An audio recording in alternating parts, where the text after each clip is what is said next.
Good morning, everyone. I'm Ravi Gupta. I am CEO and founder of Illets Technomedia Private Limited. We are a media and research organization based out of Delhi. Uh, for last 17 years, we have been creating awareness about ICT in innovation, and education has been a very important area for us. We have been bringing out a magazine called Digital Learning for the past 15 years, and we are the first and the only magazine, a print magazine, which started in a print, and then we went online, and we have been on this mission to create awareness about usage of IT in education in the classrooms and outside the classrooms.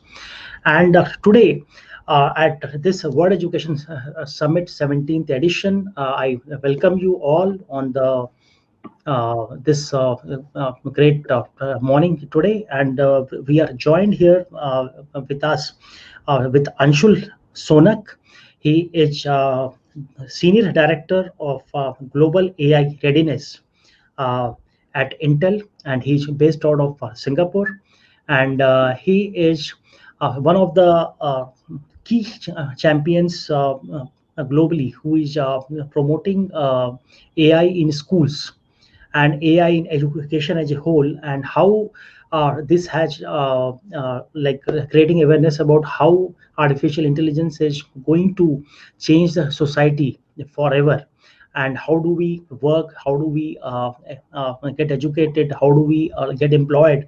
Every thing is going to get impacted by artificial intelligence, and it's high time that as educators, the school educators, are aware about this big wave of AI which is staring us at our face.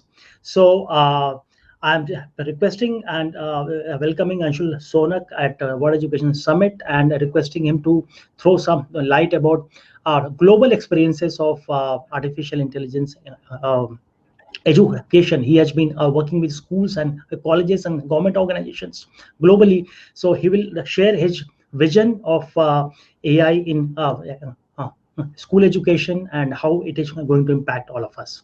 Anshul, over to you. Oh, thank you so much, Dr. Ravi. Good morning, and good morning, everyone, all the educators, schools, principals, teachers, academicians, students, industry friends. Good morning once again, and I hope all of you are safe and doing well in this extraordinarily tough times of COVID all over the world.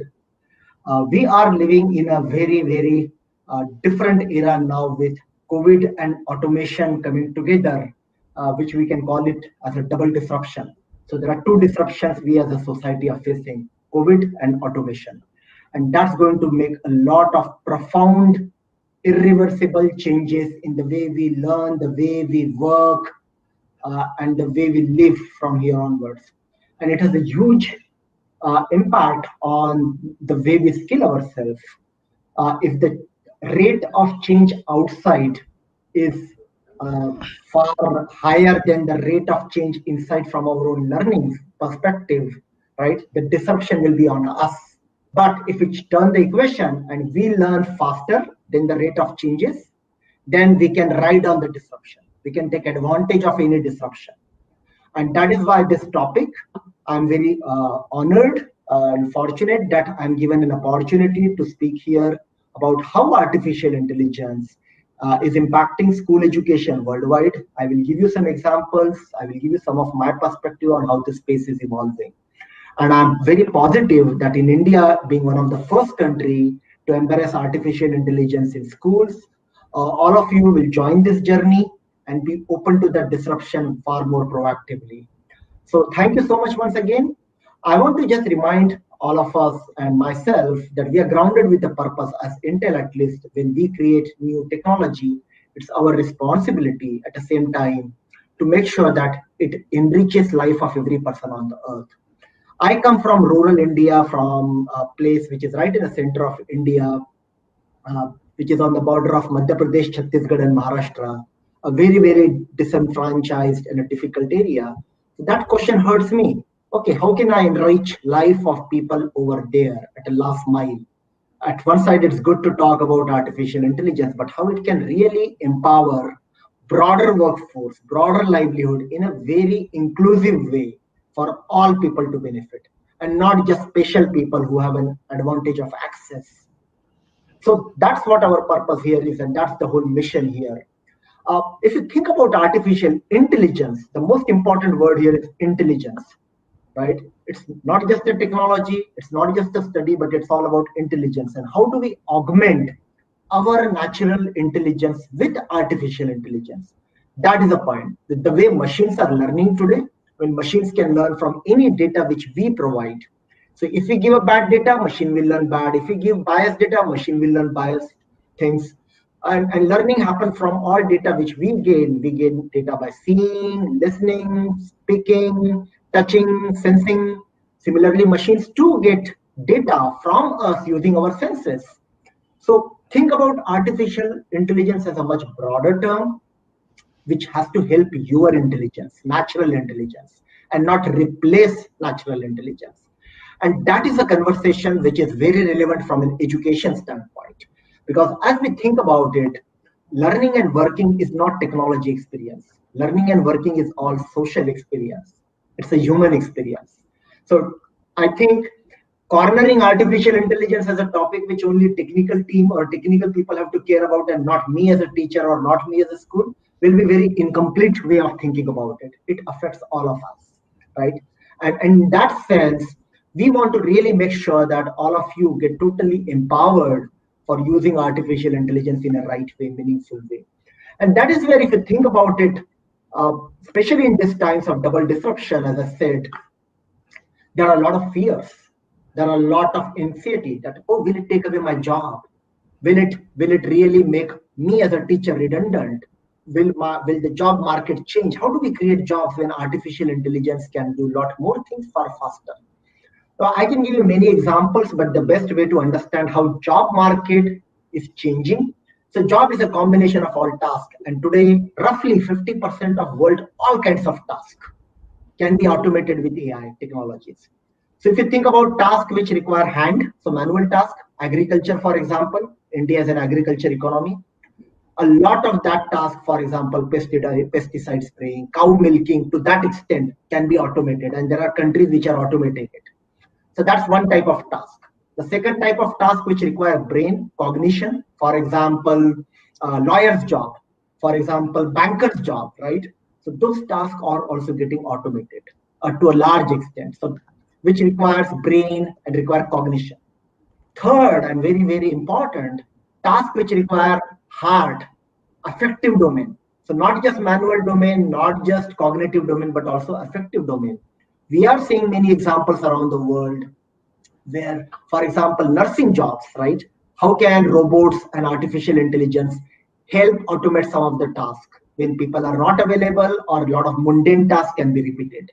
And those mundane repetitive tasks can be automated. So this concerns of the society is a very fair concern. Let me just put it this way. Or will it create problem for us? And that is exactly where the responsibility of education system to really ensure that our rate of change is higher than the rate of change outside becomes even more important.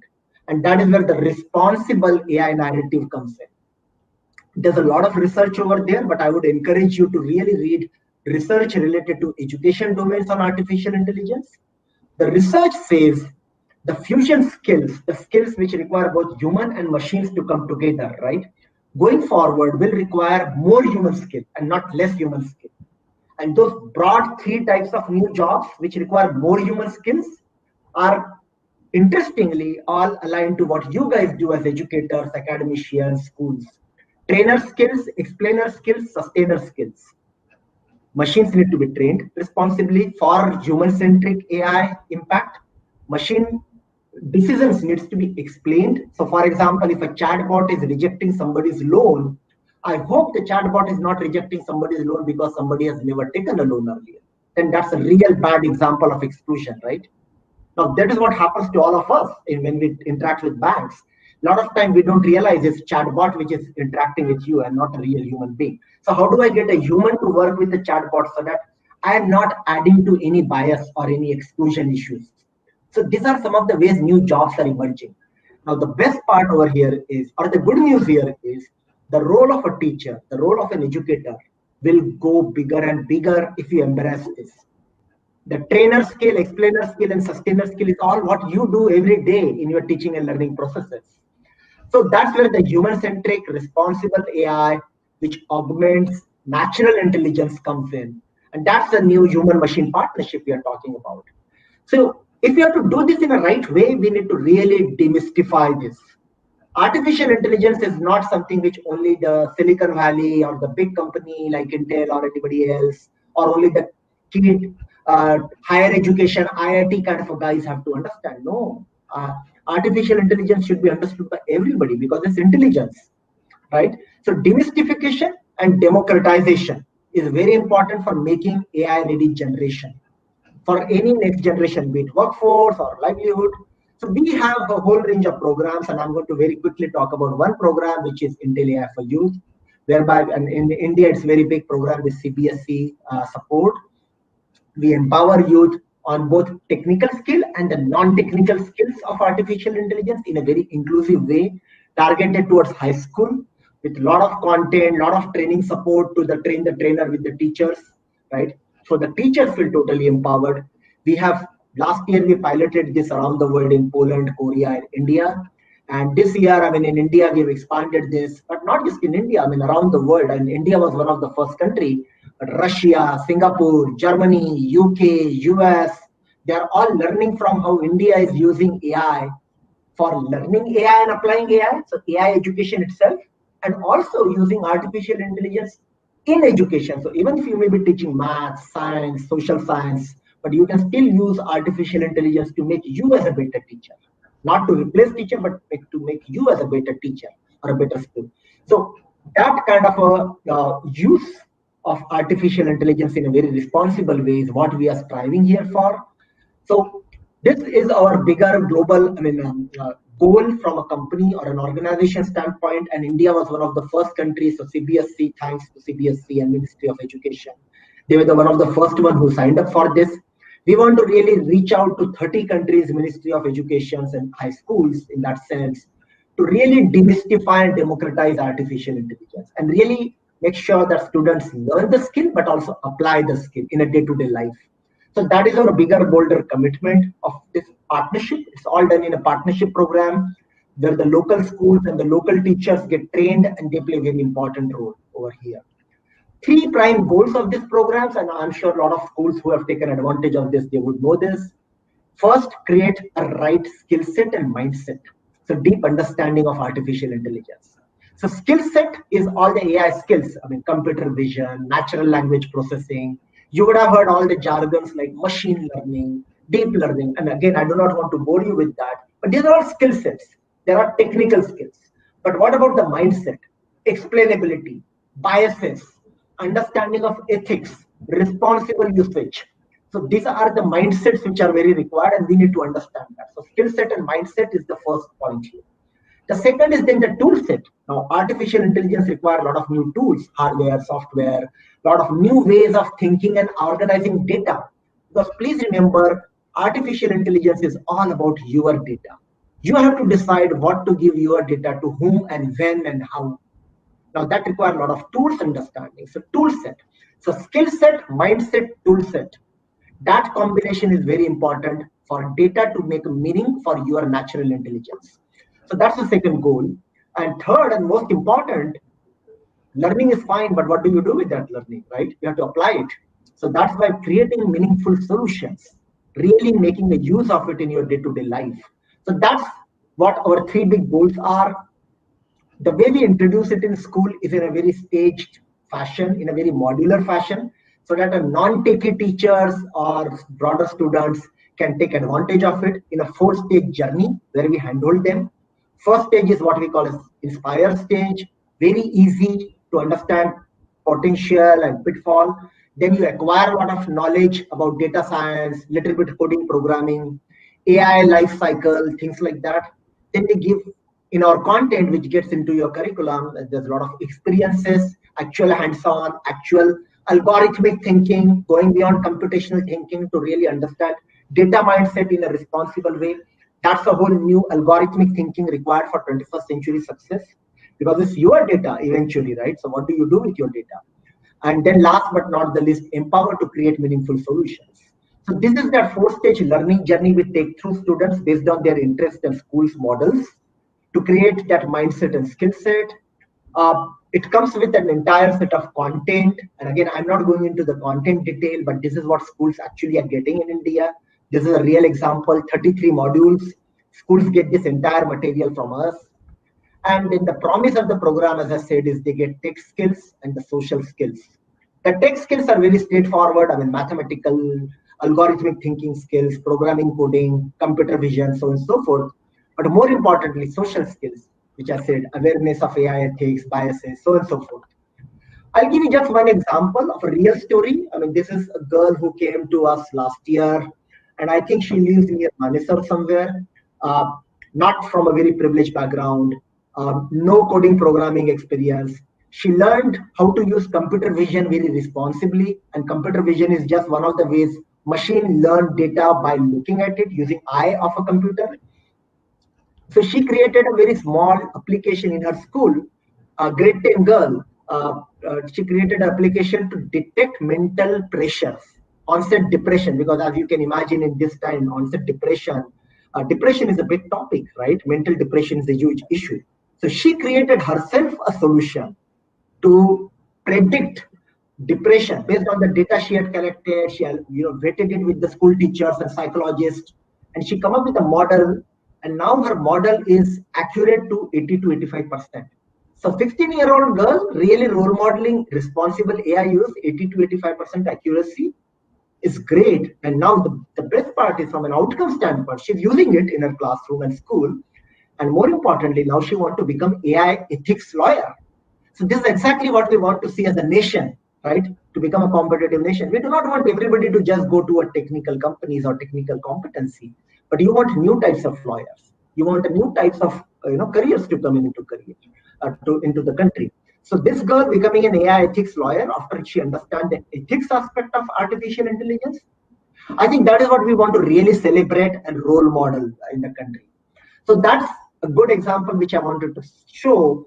All this is not possible if you do not have a right delivery. So that's why the partnership with CBSE, partnership with schools, whereby we really train the school teachers, coaches, give them content, a lot of teaching, learning, material support, so on and so forth comes in.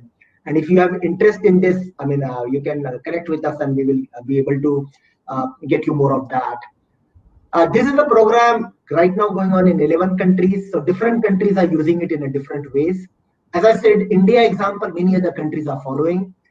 You'll be very surprised, and I'm very proud of it as an Indian. When I go and talk to Germany, Russia, UK, and I show some of the Indian examples, their school systems, which otherwise are very, I would say, advanced in terms of 21st century skill, technology and education, but they become very curious. Okay, how are Indian teachers using AI in mathematics or science or just teaching AI as a vocational subject in CBSE? And this is exactly what we are really advocating to all countries in the world. I can give you many examples. So for example, in Singapore here, again, world's one of the best innovation-driven education system. They are using artificial intelligence both in technical schools as well as in a K-12 high schools as an after-school curriculum, co-curricular activity. In South Korea, it is a part of a curriculum itself now. So different countries have taken different routes, and we have built a global understanding on what teachers need to really own this and take it forward. And that is most important here, the role of a coach, the role of a school. As I said, sustainer, explainer, and trainer skills are what you role model, right? And that is what we really want to make sure you kind of role model it in action. And it's not just about learnability here. You have to learn how to learn new skill, but also applied so variability and sociability, all the critical new skills which are required for the success. We really want to bring this together in action. And that's the intent over here. So thank you so much for giving me the patient listening on our experiences on artificial intelligence in schools around the world. And I look forward to hearing more impact and more questions if any. Dr. Ravi. Sure. Thank you, Anshul. Thanks for giving an overview of this AI initiative, which you are leading, and how it is spreading across several countries. Now, Anshul, I want to talk to you about uh, briefly in the flashback. Like you are the person who were leading ICT in schools project in India for Intel for a long time. So you have seen on the ground that what are the challenges, rural areas, connectivity issues, power issues,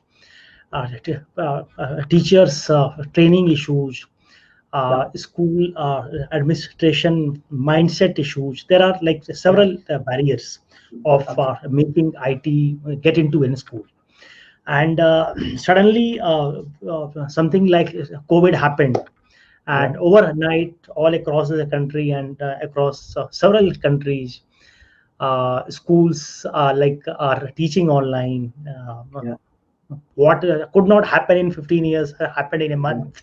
Like no one imagined that all our kids across the globe will study online and stuff like this.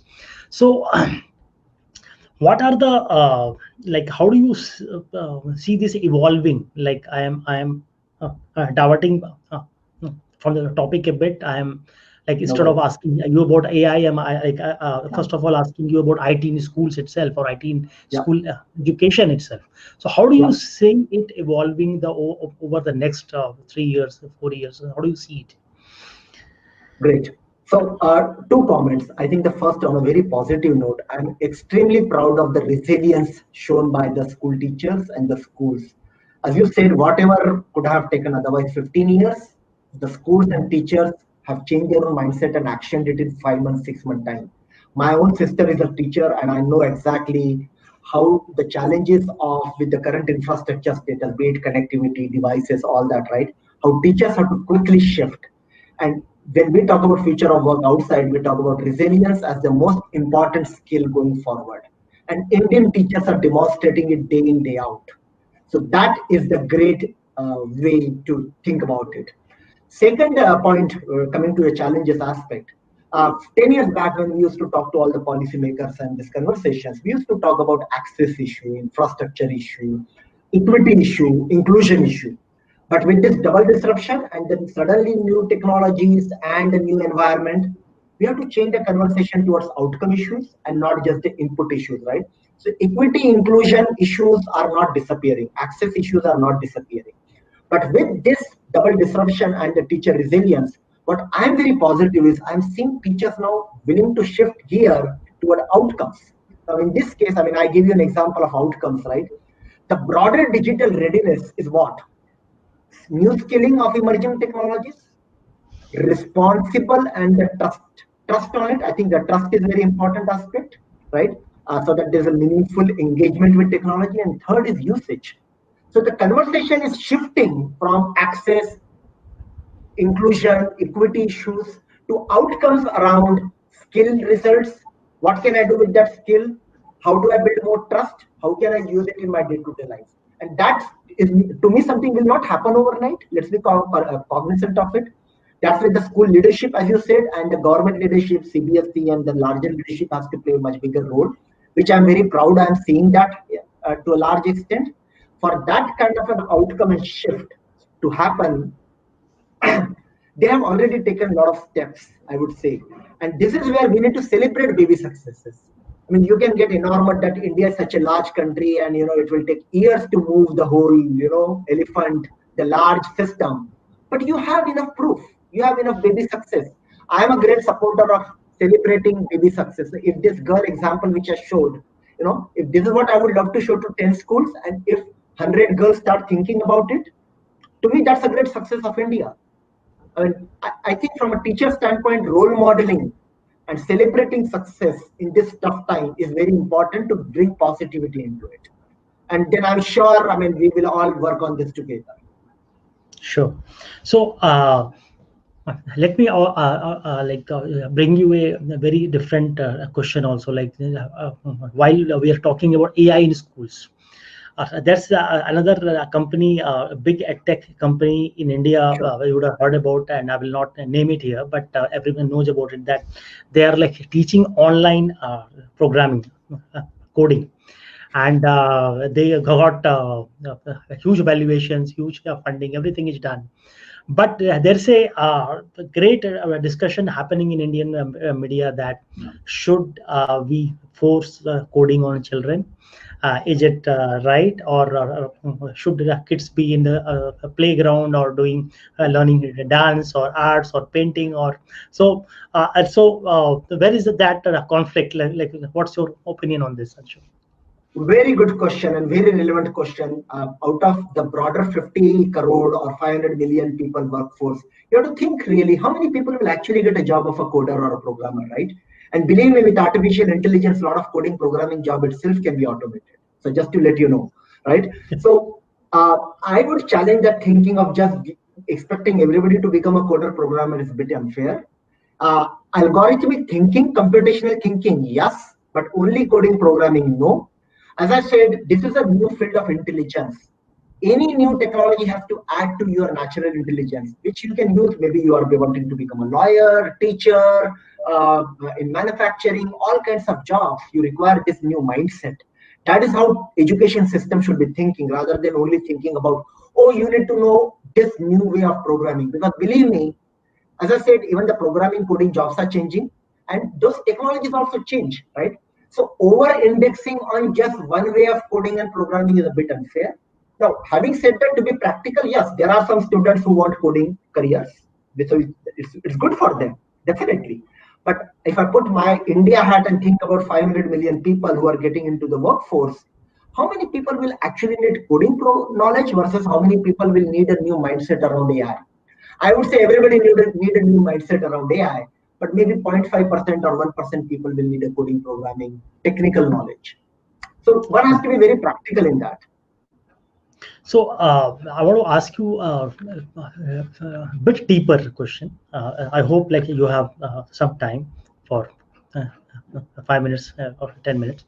So think about a teacher or a student who is learning history or geography or social studies, or I will say commerce in school.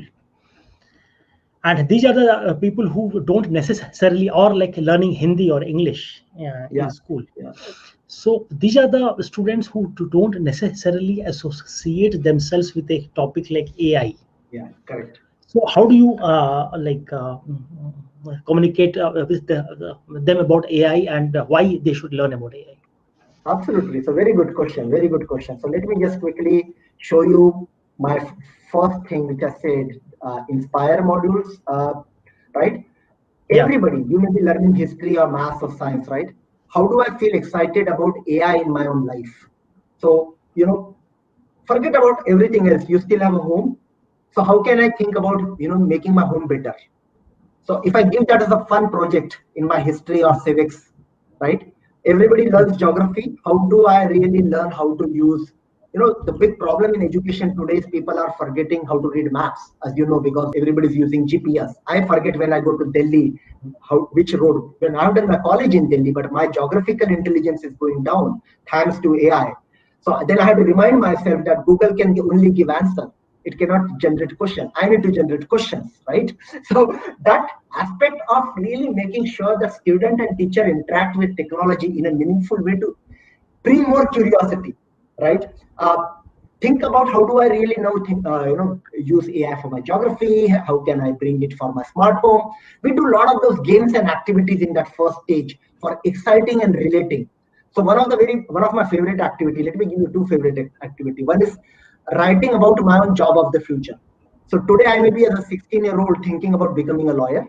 10 years down the line, how will a lawyer professional look like? Let me do my research with my teacher, right? On how lawyer as a profession is changing and how I can use AI mindset, data, what data to use, what data to trust, how much to use it, all that stuff to think about job of the future. So there's a very well-defined activity on that for us. A second very ethically very challenging activity, which is a very well-defined activity, it's a global activity actually called trolley problem.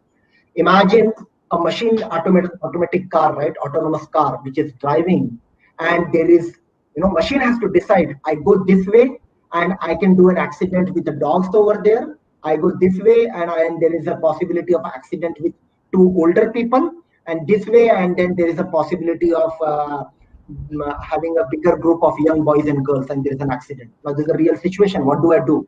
How can machine decide? It's a big ethical problem.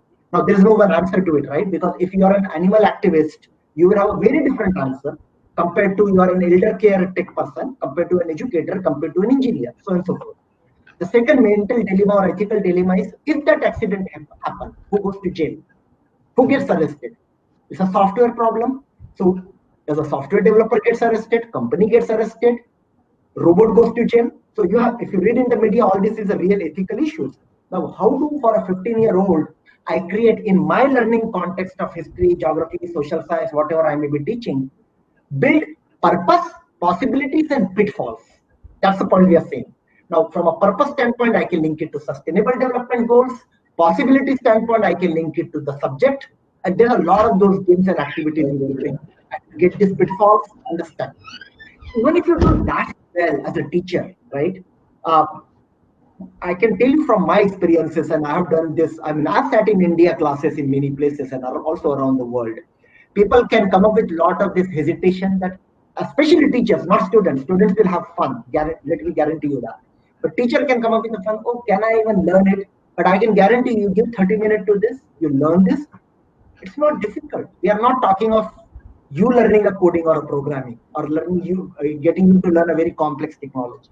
We are helping you gain this new engaging way of delivery using these new technologies, right? So it's all about making you more empowered and successful, which is what we need to do a better job, all of us. Then more and more teachers and more schools will start using it in a more responsible way. And there are Okay. lots of simple games and activities around that. MIT Moral Machine. I mean, I encourage all of you to see it if you have not seen it, for the trolley problem which I was describing. Okay. Fantastic. So a lot of audience which is like here is school principals and teachers. Yeah. And they have one of the very important challenges of like as you talked about AI. So as they teach AI to, like, if they have to create awareness about in students about AI, they have to learn about AI themselves. Mm-hmm. So how do you advise our teachers and principals to actually upgrade themselves after, so that they are better prepared for the AI future? Absolutely. So two answers. One is an Intel answer and second is a general answer. Intel answer, contact CBSE. CBSE is doing a lot of work with us. If you tell CBSE you are interested, I mean, then there are workshops, orientation sessions. If you want to get certified as an interested teacher, as a coach, we do that with CBSE too. So that's one. Recently, if you followed media in October, we did a Guinness Book of World Record, whereby in a single day in India, and I'm very, very proud of it, 24 hours, 100,000 students completed a 30-minute session on AI. That creates excitement for every school, every teacher. That AI is not a topic which only a coder, programmer, or somebody sitting in Singapore or Silicon Valley can learn. No, everybody can learn a little bit of AI and develop mindset. So this Guinness Book of World Record, which CBSE and Intel achieved, is a good example. Get engaged, right? Do some meaningful conversations with us, right? And join orientation sessions. It's not difficult. It's a question of mindset. That's my point. And again, I keep on reminding this to people that learnability, sociability, and variability, we have to show it among ourselves too. And the resilience value, right? These are the critical skills going forward. So just take one step forward, you will find a lot of help. And that's the way I think about it. Again, the world is not perfect. I know that. There are lots of complications and challenges. But those people who are seriously interested, you will find enough help. Sure.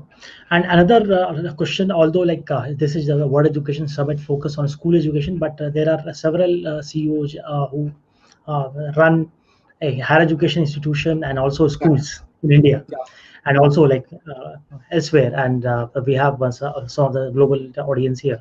So how do you are like what's your message for higher education, AI in higher education? Well, then it becomes very serious topic, because then you're talking of a real employability. or Yes. employment. And from an employment standpoint, double disruption, COVID and automation, it's hitting now. Future of work is now, right? So either people who are incoming workforce, fresh graduates, they need a new skill, or displaced workforce who have lost jobs, they need to be reskilled, or workforce which are still in job but at risk, micro SMEs, small shops, small businesses, they need upskill. They have X, but they need to go X plus Y. Now, this truly require a lot more policy conversation. So, I mean, Ravi, you know, for example, Singapore has a whole Ministry of Skill Future, which cuts across industry and higher education come together, right? So we need a new public-private partnership models. Now, of course, you can have an industry solution and you can have a higher education solution. Definitely, yes. But we also need a right combination of this working together. So there are many good examples of that. I mean, from our standpoint, at least from an Indian standpoint, that is a topic which hurts us very big. If imagine in Hyderabad, we are hiring 10,000 engineers, but the engineers are not ready on the technology, then think about the cost to us. So we want those engineers to come prepared with some skills, right? So that's where we really invest on that. We have a whole program, AI for Workforce, which addresses that need. But it really requires an exemplary public-private partnership. So if any big institutions, big, I would say, high school education body who's interested in talking to us, come to us. We'll be happy to explore that. Can you share some policy experience like AI in education? Like which other countries who are doing things on from a policy angle on this topic? Yeah. Lots of a good example. I mean, Singapore, South Korea is a good example. China is a good example. China is really investing on R&D capability, and R&D capability is directly functional to talent capability. And the talent capability is directly functional to education capability, right? There's no doubt about it. So if we are thinking about, oh, education is a separate topic and policy is a separate topic, no, sir, that doesn't work like that. So I can give you many examples. So, South Korea recently did a 5-year master plan, and in the master plan, the way we help them articulate is AI as his AI talent building topic is in 3 ways. AI education itself, so that you learn and apply AI. The second way is AI in education. So you may be in learning math, science, social science, or technical education, or trade education like hospitality, retail, vocation schools, TVET systems, right? So how do you use AI learning and applying it for that second one, AI in education? And from a policy standpoint, the third area over there is AI for education. So using data for education governance, helping teachers, right, for better education outcome planning, assessment planning, things like that. So countries are looking at, from a policymaker standpoint, these 3 big areas: AI education, AI in education, and AI for education governance improvement. And I mean, there are many countries which are doing a lot of things. I would say, again, I mean, India being such a large, complex country, there is a tremendous opportunity to do both top down, have a policy level focus, but also don't wait for that. Role model, do something on your own on all this, right? Because at least my experience of ICT in education days, which is earlier, right? When we show it to the policymakers, Ministry of Education at a state or a central level, right? They also want good ground level examples for them to make policy change. So then it is our job, and Ravi, you do such a fantastic job in bringing these people together and give a platform to celebrate success. And I must thank you, because that's exactly what we want more and more. And when we say celebrating excellence and role modeling, it doesn't happen automatically. The girl example which I gave, we need platforms for such girls to come and show their impact. And that's exactly the media and people like you are doing exemplary job. So thank you for that. Thank you. And I think I will ask the last question here, that which is very, very important, that now the education has gone online, students are learning from home. And in this situation of like already one disruption has happened, and as you talk about the double disruption, now we are talking about the disruption of AI, and we are seeing that whenever the schools open globally, people are saying that there might be hybrid education or blended education, which may be a mixture of offline and online. They keep on happening. So in that context, how does AI again fit in? How does overall? I will again ask a broader question, ICT education, because in India still our 50% of schools don't have connectivity in the rural areas. So I will be asking both the questions, mixing it up. So your views on that, Anshu. No, I think you're right. So that anywhere education model, right? You may be at school, you may be in home, and since the basic access, basic connectivity is a big challenge, right? I think we need to pay more attention to that first before we go to really inserting AI as a subject and all that in many places. Those systems which are ready, maybe CBSE system is better, but if I think about the state governments and all that system, you are absolutely right. So anywhere education is a far bigger priority. AI can help over there, but AI is not a solution. Let me just say that way. AI can help. I mean, in terms of what to deliver, how to deliver in a faster way to the students if they are using it just on the mobile or a basic device or on a TV, whichever ways they are accessing education, right? Artificial intelligence can be a good help, but we really require a very comprehensive understanding of anywhere, anytime, any place, that remote or hybrid education model. I think the biggest, again, struggle here is uh, because of this double disruption of COVID, right? I mean, getting those teachers, providing them the help they need, because every teacher is unique. Somebody needs just a content help, somebody needs help with connectivity, somebody needs help with devices. Now, so in this kind of a times, tough times, all of us as an industry, policymakers, media houses, we need to be sensitive to the challenges they are facing, right?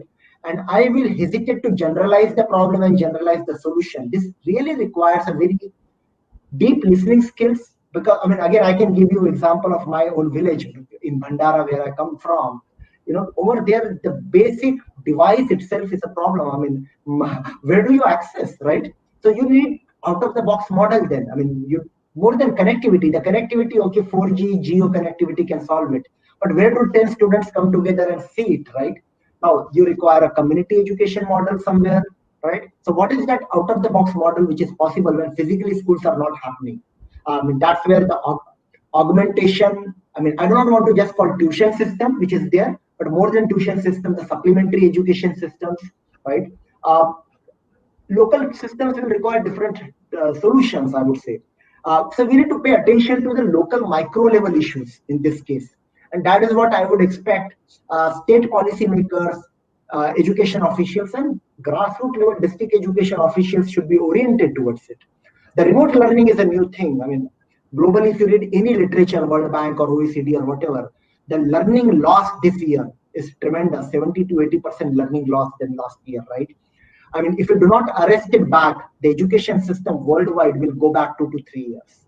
So we do not want that to happen. I mean, the best way to do address it is to build capacity at a grassroots level with the government officials and policymakers to be comfortable in addressing. But for addressing, you have to listen. You have to first understand the grassroots level, micro level challenges. So again, I mean, I do not want to give a very one simple solution that give laptop to all or give connectivity to all and it will solve the problem. Probably no. It's very micro level understanding which is required. Madhya Pradesh will require a different approach than Delhi, definitely, as you can imagine.